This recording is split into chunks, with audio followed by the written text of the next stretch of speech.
杨开，你入门3年，147场挑战无一获胜，此次以名相搏，境界却毫无提升，你图什么？软柿子，随便你。Halo guys, apa kabarnya hari ini? Masih baik-baik aja kan? Di video kali ini kita akan melanjutkan cerita Donghua, Martial Peak. Oke, nggak usah lama-lama lagi, kita langsung aja ke ceritanya. Di dalam aula hati pohon, Yikuan mengundang Yangke untuk duduk. Melihat antusiasme Yikuan, Yangke tidak bersifat moral. Meskipun ada perbedaan signifikan dalam tingkat motivasi mereka, Yikuan jelas tipe orang yang tidak peduli dengan formalitas dan tidak keberatan dengan hal-hal seperti itu. Kemudian seolah-olah dengan sihir, dia mengeluarkan sebuah guci anggur dan 2 cangkir anggur, menuangkan sedikit untuk dirinya sendiri dan Yangke. Ini anggur dewa monyet yang Anda sebutkan tadi, senior.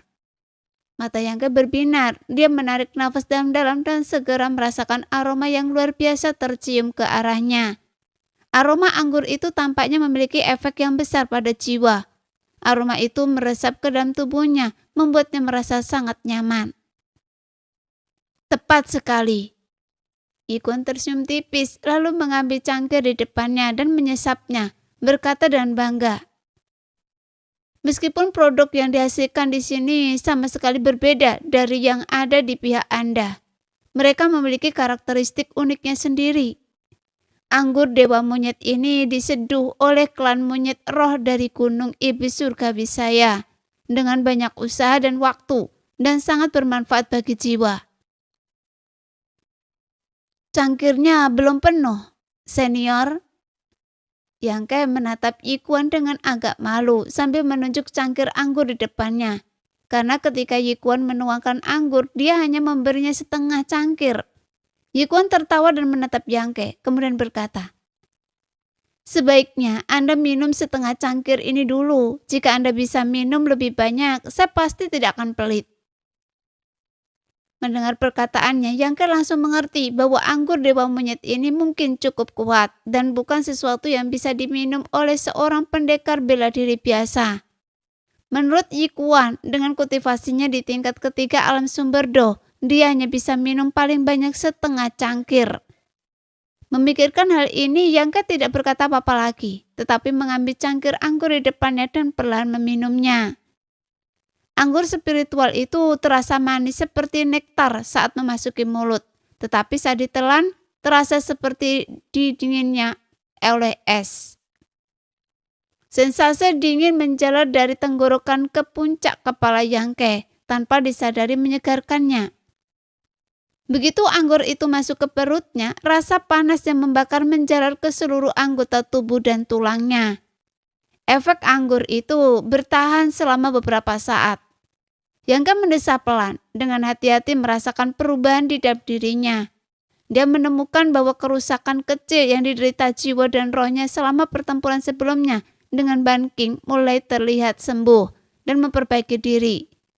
Penemuan ini mencerahkan ekspresi Yangke, dan tanpa ragu-ragu dia mulai meneguk anggur itu. Pelan-pelan. Yikuan melihat ini dengan cepat berbisik, khawatir tergesa-gesanya Yangke akan membahayakannya. Tetapi sebelum dia selesai berbicara, Yangke sudah meletakkan cangkir anggur itu. Dia tidak berbicara, hanya duduk tegak. Matanya terpejam, ekspresi kepuasan yang masih terpancar di wajahnya. Yikuan mendesah pelan, bergumam pada diri sendiri. Saya ingin berbicara lebih banyak dengan Anda tentang apa yang terjadi di luar, tetapi sepertinya akan memakan waktu beberapa hari. Menurutnya, dengan kultivasi Yangke yang rendah, meminum setengah cangkir anggur dewa monyet sekaligus akan membuatnya mabuk setidaknya selama beberapa hari sebelum sadar, yang membuatnya tersenyum kecut. Dia membawa anggur dewa monyet dengan niat baik, karena dia tahu Yangke baru saja mengalami pertempuran hebat dan jiwa serta semangatnya sedikit rusak. Tetapi dia tidak ingin itu mengganggu urusannya sendiri. Apa yang ingin dibicarakan senior? Yangke tiba-tiba membuka matanya, tatapannya jernih dan cerah, tidak menunjukkan tanda-tanda mabuk. Yikuan terkejut menatap Yang Ke dengan ekspresi aneh dan bertanya dengan curiga. Apakah Anda baik-baik saja? Apakah senior berpikir saya sedang memikirkan sesuatu? Yang Ke tersenyum tipis. Sambil berbicara, dia tanpa basa-basi mengulurkan tangan dan mengambil guci anggur dewa monyet di depan Yikuan. Mengisi cangkirnya sendiri, lalu meminumnya sekaligus. Memuji dengan suara berat. Anggur yang enak. 1,5 cangkir anggur spiritual telah dikonsumsi. Jiwa dan rohnya telah sepenuhnya pulih dan jiwanya telah ditempa dengan sempurna. Energi berlebih yang terkandung dalam anggur dewa monyet mengalir ke teratai jiwa hangat 7 warna, diterima oleh harta karun langit dan bumi ini. Sama seperti saat menyerap giok jiwa kelas atas. Teratai jiwa hangat kini telah menyerap semua energi yang terkandung dalam anggur dewa monyet, dan kemudian perlahan dan sistematis mengembalikannya ke jiwa dan roh Yang Ke, memungkinkannya untuk terus mendapatkan manfaat. Ini, Yikuan benar-benar tercengang, wajahnya dipenuhi dengan keheranan. Pada tingkat kekuatannya, hanya sedikit hal di dunia ini yang dapat mengejutkannya, tetapi tindakan Yang Ke masih membingungkannya. Dia tidak mengerti mengapa Yang Ke tidak menunjukkan tanda-tanda mabuk. Lagi pula, bahkan Wezisan yang pertama kali datang ke sini tidak berani meminum anggur berkualitas dari Gunung Tianyo dengan cara seperti itu. Tidak ada yang bisa menahan minum seperti itu, namun Yang Ke tampaknya sama sekali tidak terpengaruh. Sepertinya Anda memang agak berbeda. Yikuan dengan cepat rileks tersenyum tipis. Kalian orang luar tidak semuanya seperti ini kan? Tentu saja tidak. Yang Ke tertawa. Hanya saja saya punya. Dia ragu-ragu, tidak yakin bagaimana menjelaskannya dan hanya bisa berkata, saya punya beberapa cara untuk menyelesaikan ini. Yikuan mengangguk, tidak mendesak lebih lanjut. Tepat ketika dia hendak berbicara, dia melihat Yang Ke mengambil kendi anggur dengan kedua tangan, berkata, Junior ini berterima kasih atas hadiah Anda, senior.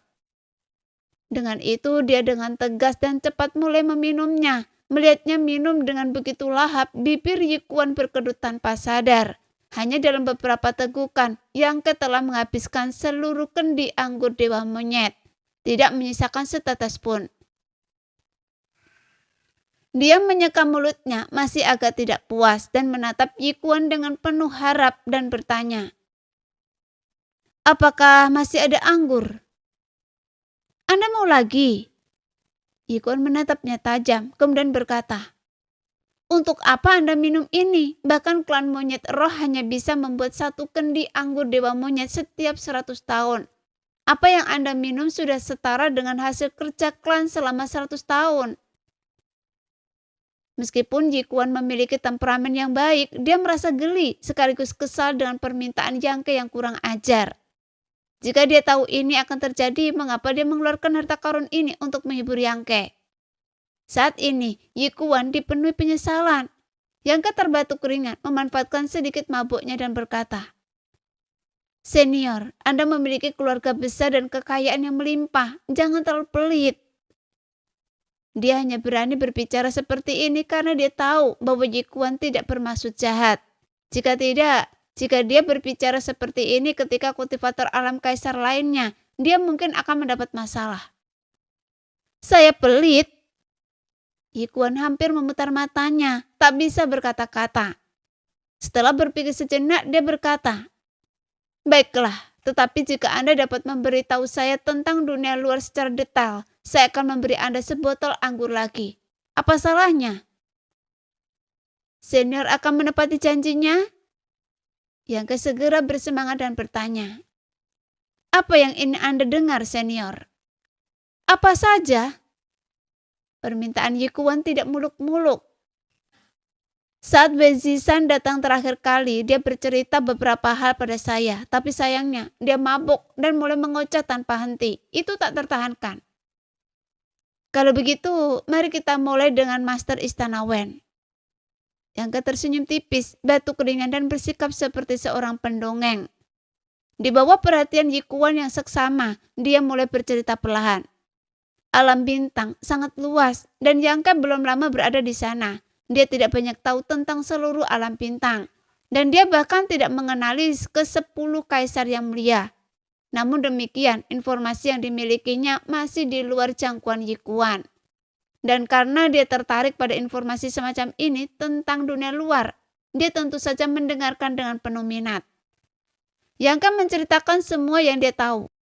Dari istana Dewa Matahari Biru dan Tanah Suci Bela Diri Surgawi hingga istana Wuhua dan bahkan istana Dewa Bintang yang meluas ke seluruh wilayah selatan.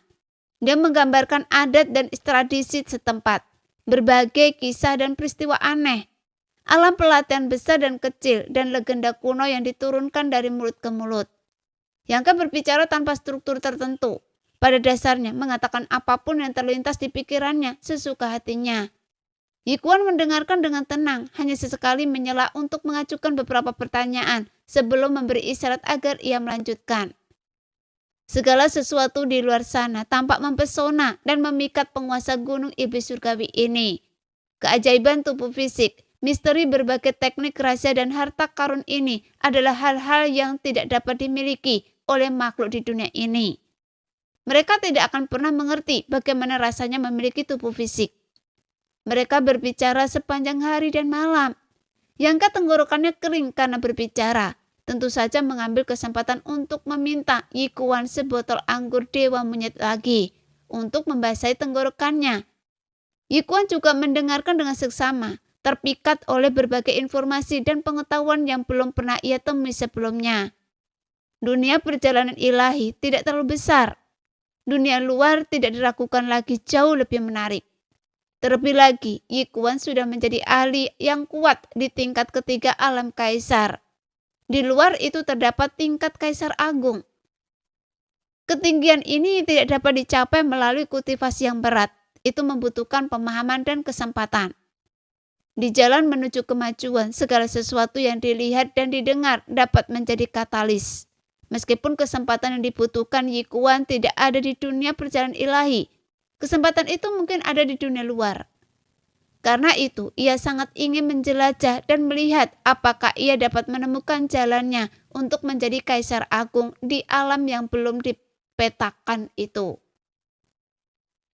Sayangnya, ia hanyalah jiwa ilahi, tanpa tubuh fisik dan tidak dapat bertahan lama di dunia luar. Begitu ia pergi, ia pasti akan ditolak oleh hukum langit dan bumi dan akhirnya binasa.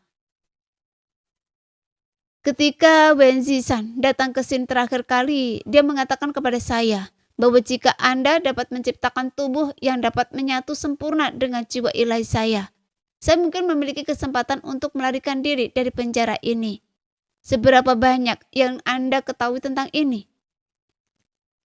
Pada suatu saat, Yikuan tiba-tiba menyela Yang Ke dan bertanya, "Pil pemberi kehidupan?" Yang Ke mengangkat alisnya dan menjawab dengan santai, "Apa itu pil pemberi kehidupan?" Mata Yikuan langsung berbinar dan ia buru-buru bertanya. Yang Ke berpikir sejenak dan berkata, "Itu semacam ramuan. Karena keadaan Anda yang khusus, Anda tidak memiliki ramuan seperti itu di sini." "Apa itu ramuan?" Yikuan tampak benar-benar bingung. Sederhananya, di dunia luar ada sekelompok khusus yang disebut alkemis. Mereka dapat menggunakan alat dan teknik khusus untuk menggabungkan berbagai ramuan dan obat spiritual, membuang ampasnya dan mengekstrak intinya untuk memurnikannya menjadi pil. Ini adalah pil spiritual. Satu pil spiritual memiliki efek dari semua bahan mentah dan dapat sangat meningkatkan efek tersebut. Lalu, apakah pil pemberi kehidupan termasuk jenis pil spiritual? Tanya Yikuan, matanya berbinar. "Benar. Konon jika seseorang seperti Anda, senior, mengkonsumsinya, mereka dapat menumbuhkan tubuh fisik mereka sendiri." "Konon?" Yikuan mengangkat alisnya. Yang Ke tersenyum. "Karena ini hanyalah pil spiritual legendaris. Sejauh yang saya tahu, belum ada yang pernah berhasil memurnikannya." "Kenapa?" Yikuan tiba-tiba menjadi marah. Apakah semua alkemis itu tidak berguna? Yangke berkata tanpa daya. Seperti kata pepatah, bahkan koki terampil pun tidak bisa memasak tanpa nasi. Memurnikan pil pemberi kehidupan membutuhkan bahan utama yang disebut buah pemberi kehidupan, yang merupakan barang langka. Tanpa buah spiritual ini, bagaimana seseorang bisa memurnikan pil pemberi kehidupan? Bagaimana mungkin? Yikuan sama sekali tidak dapat menerima penjelasan Yangke. Bukankah dunia luar luas dan kaya akan sumber daya? Yangke tersenyum dan berkata, itu benar, tetapi beberapa hal hanyalah masalah keberuntungan. Yikuan segera menunjukkan kekecewaan dan tidak pulih untuk sementara waktu. Namun dia dengan cepat tampak menyadari sesuatu dan menatap Yangke dengan bersemangat. Anda tahu begitu banyak tentang pil pemberi kehidupan ini. Mungkinkah Anda salah satu dari alkemis itu? Saya rasa begitu. Yangke mengangguk, memahami niat sebenarnya Yikuan. Sebelum Yangke selesai berbicara, dia melanjutkan. Tapi izinkan saya memberitahu Anda, senior, bahwa alkemis juga memiliki peringkat, sama seperti seniman bela diri. Peringkat yang berbeda dapat memurnikan pil yang berbeda.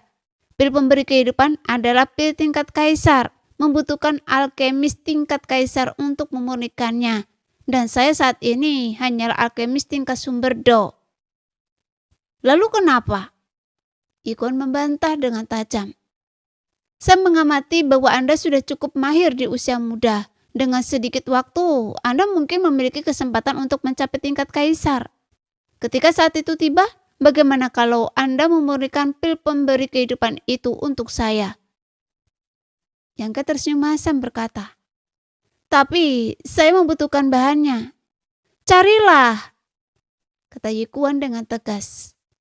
Saya tidak takut menunggu dan saya bisa menunggu. Anda akan memurnikan pil pemberi kehidupan kapanpun Anda menemukan buah pemberi kehidupan. Yang saya butuhkan sekarang hanyalah persetujuan Anda. Melihat ekspresinya, ekspresi Yangke juga menjadi serius. Setelah berpikir sejenak, dia berkata, karena senior sudah berkata demikian, maka anak muda ini akan melakukan yang terbaik. Namun senior mungkin harus menunggu sangat lama dan mungkin akhirnya tidak mendapatkan apa-apa. Tidak apa-apa. Yikuan melambaikan tangannya dan berkata, selama Anda memiliki kemauan, itu sudah cukup. Saat dia berbicara, dia sepertinya sudah melihat secercah harapan dan dia berkata, ayo, ini sebotol anggur lagi untuk Anda. Begitu dia selesai berbicara, sebotol anggur dewa monyet lagi diletakkan di depan Yangke. Yangke menyeringai dan tanpa ragu mulai minum. Dalam waktu singkat itu, 3 botol anggur dewa monyet telah masuk ke perutnya. Bahkan dengan teratai roh penghangat tubuh warna sebagai dasarnya, Yangke tetap merasa sedikit pusing. Tatapan Yikuan kepadanya menjadi semakin ramah. Tepat ketika dia hendak melambaikan tangan untuk memanggil seseorang agar membawa Yangke turun untuk beristirahat, ekspresinya tiba-tiba berubah dingin. Dia menoleh dan melihat ke arah tertentu. Yangke memperhatikan keanehan dalam ekspresi Yikuan dan menatapnya dengan bingung. Yikuan tidak bergerak, hanya mengamati dengan tenang. Setelah beberapa saat dia berkata dingin, Anda berani sekali. Senior, apa yang terjadi? Tanya Yangke, tetapi sebelum Yikuan bisa menjawab, seorang ahli ras iblis tiba-tiba terbang dari luar, mengepakkan tinjunya dan berkata dengan tergesa-gesa. Tuan, seorang ahli manusia telah menyerang dan elit serigala darah sedang berusaha menghentikannya, tetapi orang itu sangat kuat dan sepertinya... Saya tahu. Yikuan mengangguk dingin dan memerintahkan. Suruh serigala darah mundur. Mereka tidak bisa menghentikannya. Biarkan orang itu masuk. Ahli ras iblis itu tidak ragu sama sekali dan segera mundur setelah setuju. Yangke juga tersadar saat ini. Wajahnya muram. Dia berkata, mungkinkah Yodian datang sendiri? Kultivasi Yikuan luar biasa. Tidak ada ahli manusia lain selain Zodian yang bisa membuatnya begitu menghargainya. Dugaannya terbukti benar. Yikuan mengangguk dan berkata, benar, memang dia. Dia benar-benar berani mengambil resiko melanggar perjanjian iblis surgawi untuk menerobos masuk ke lembah iblis surgawi saya. Mungkinkah itu untuk Anda? Saya? Yang menunjuk hidungnya.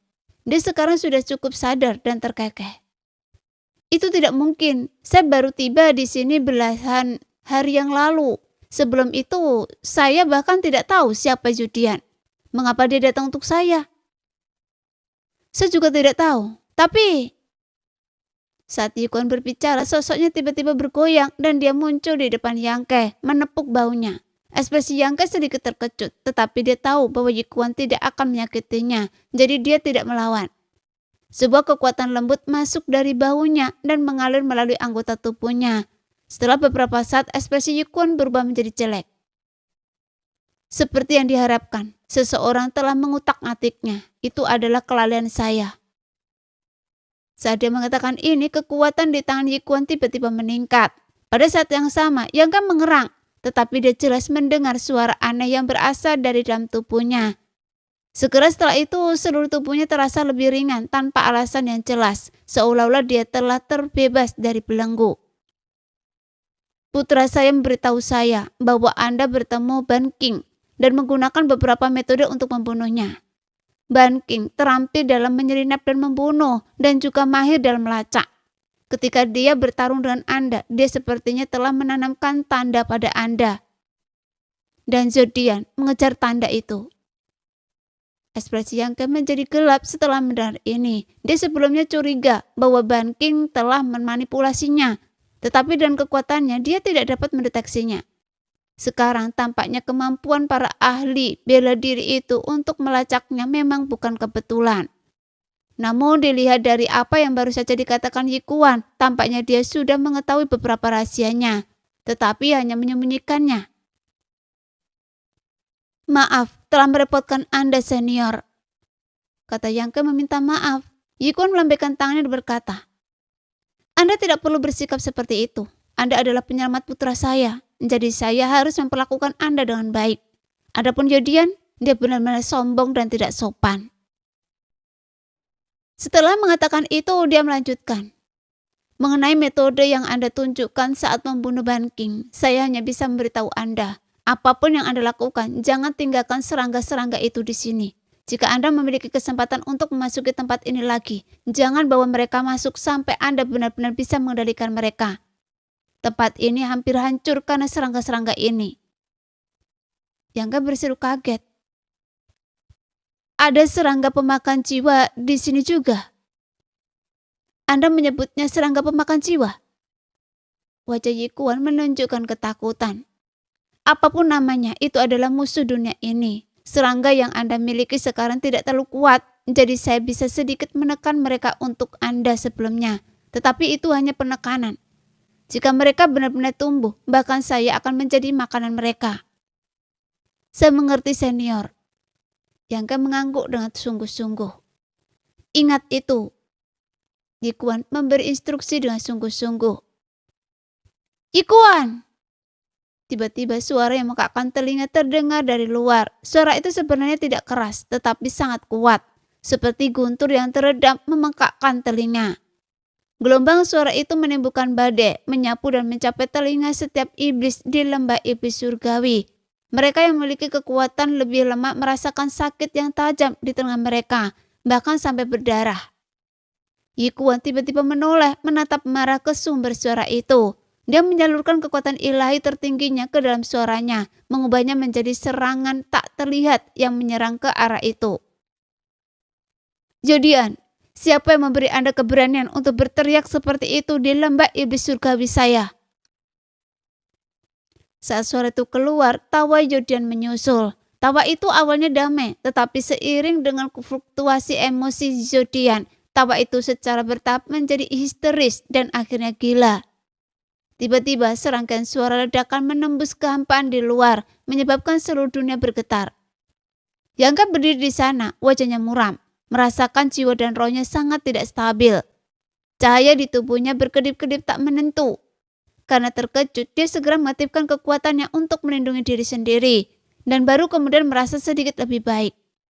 Ketika dia sadar kembali, Yikuan tidak terlihat dimanapun. dia buru-buru keluar dari aula pohon hati. Melayang di udara, melihat sekeliling. Tak lama kemudian dia melihat Yikuan dan Zodian. Sekitar 50 mil jauhnya, Yikuan, iblis tertinggi, berdiri diam. Sosoknya tak bergerak, auranya terkendali, memberi kesan seperti berdiri di tepi jurang. Tidak jauh dari Yikuan, sosok kekar menunggangi binatang iblis yang megah, menatapnya dari atas, dan itu adalah Zodian. Meskipun Jangke belum pernah melihat orang ini sebelumnya, dia tahu siapa dia. Hanya Zodian yang bisa mendapatkan rasa hormat seperti itu dari Yikuan. Di belakang Zodian berdiri seorang ahli alam kaisar berambut merah yang tingginya serupa. Rambut merah menyalanya adalah ciri khas dan Jangke segera mengenalinya sebagai Lian Yan. Di sekeliling kedua ahli manusia itu tersebar banyak ahli ras iblis. Masing-masing menatap mereka berdua dengan tatapan mengancam. Mata mereka berkilauan dengan keganasan dan kebencian. Namun tak seorang pun berani menyerang secara gegabah. Zodian tetap tenang dan terkendali. Dan bahkan Lian Yan tidak menunjukkan tanda-tanda ketegangan. Hanya tersenyum sinis sambil melihat sekeliling. Sesekali membalas tatapan para ahli ras iblis dengan tatapan menantang. Bagus sekali, bertahun-tahun telah berlalu.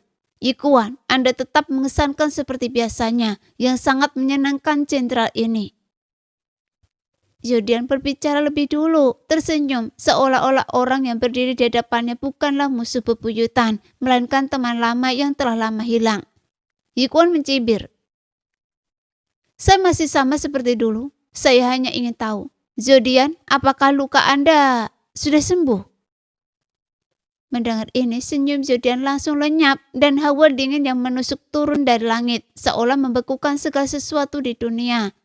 Dia menarik nafas dalam-dalam, perlahan menutup matanya dan ketika dia membukakannya kembali, ekspresinya telah kembali tenang. Melihat ini, Yikuan mengangkat alisnya. Yikuan, seandainya mungkin jenderal ini tidak ingin datang ke lembah iblis surgawi Anda, tetapi kali ini saya di sini atas perintah raja. Kata Zodian. Perintah Anda bukan urusan saya. Perjanjian iblis surgawi melarang manusia menginjakkan kaki dalam radius 30.000 li dari gunung iblis surgawi. Ini adalah perjanjian antara kedua ras. Namun Anda sendiri melanggarnya hari ini. Apakah kredibilitas ras manusia benar-benar tidak berharga? Yikuan meraung marah. Zodian berkata, hari ini saya datang hanya untuk satu orang. Serahkan dia dan saya akan segera mundur tanpa menimbulkan masalah bagi penduduk lembah iblis surgawi Anda. Anda seharusnya sudah melihatnya sendiri. Saya belum membunuh satu orang pun dari lembah iblis surgawi Anda di sepanjang jalan yang cukup untuk menunjukkan ketulusan saya.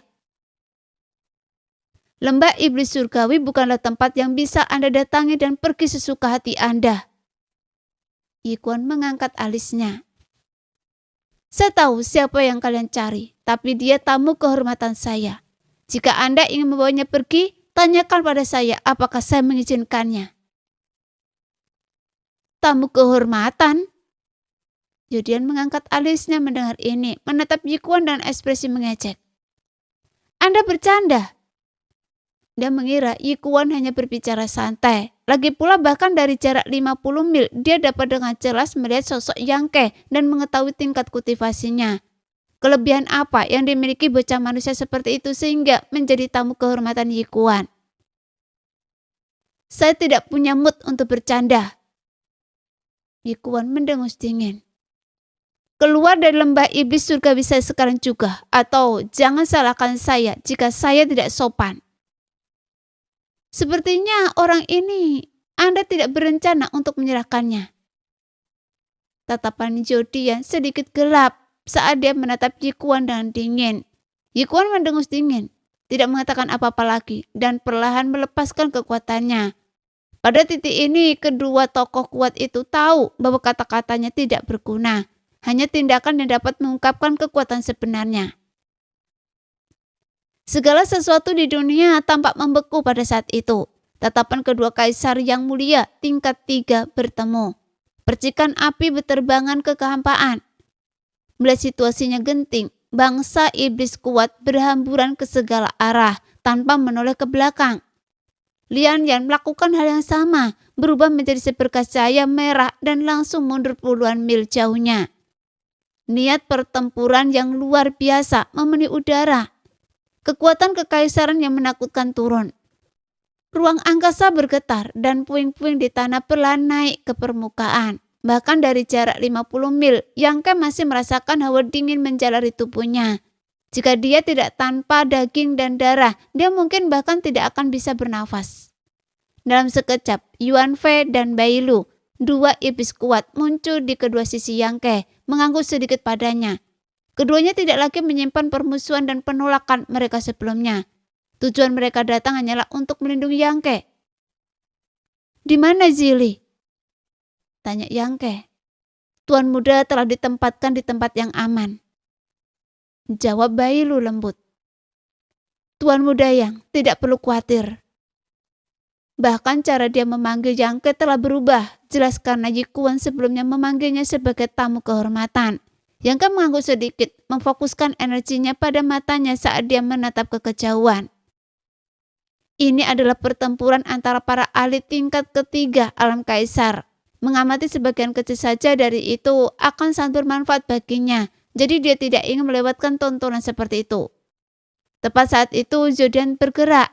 Dia melompat dari tunggangannya, melayang di langit. Semburan cahaya keluar dari tubuhnya, dan ketika cahaya itu menghilang, sebuah tombak muncul di tangan Zodian. Tombak itu panjangnya lebih dari 3 zang, setebal lengan manusia, dan memiliki aura berat dan mengesankan yang menyapu energi spiritual ke segala arah, seolah mampu mengaduk dunia. Dengan munculnya tombak ini, aura Zodian melonjak drastis. Energi di tubuhnya bergejolak seperti air mendidih. Ini bukanlah harta jiwa ilahi, tetapi hanya senjata yang didapatkan oleh Zodian menggunakan kekuatan jiwa ilahinya sendiri. Namun tombak ini telah bersama Zodian selama bertahun-tahun, disempurnakan olehnya menggunakan metode rahasia. Meskipun bukan harta jiwa ilahi, ia memiliki banyak kegunaan yang menakjubkan dan banyak aspek magisnya, bahkan sebanding dengan harta jiwa ilahi manapun. Sambil memegang tombak, Zodian tertawa histeris. Dia berubah menjadi seberkas cahaya menukik ke arah Yi Kuan. Raungannya menggema di seluruh langit dan bumi. "Yi Kuan, biarkan jenderal ini melihat apakah Anda telah berkembang selama bertahun-tahun." Serangan ini seperti angsa yang terkejut, seperti meteor, tampak siap untuk menghancurkan langit dan bumi. Setiap pendekar yang menyaksikan, terlepas dari tingkat kultivasi mereka, merasakan sakit yang tajam di mata mereka, seolah-olah mereka akan dibutakan. Pada saat yang sama, rasa dingin menjalari tubuh mereka. Yang Ke ketakutan, meskipun dia telah menyaksikan kehebatan beberapa kaisar yang mulia tingkat ketiga selama ini. Dia belum pernah melihat ahli sekuat itu melepaskan kekuatan penuh mereka. Pada saat ini, dia mengerti betapa kuatnya kaisar yang mulia tingkat 3 sebenarnya. Mereka hampir tak terkalahkan di dunia. Menghadapi serangan yang mengguncang bumi ini, Yi Kuan hanya berdiri diam, tak bergerak.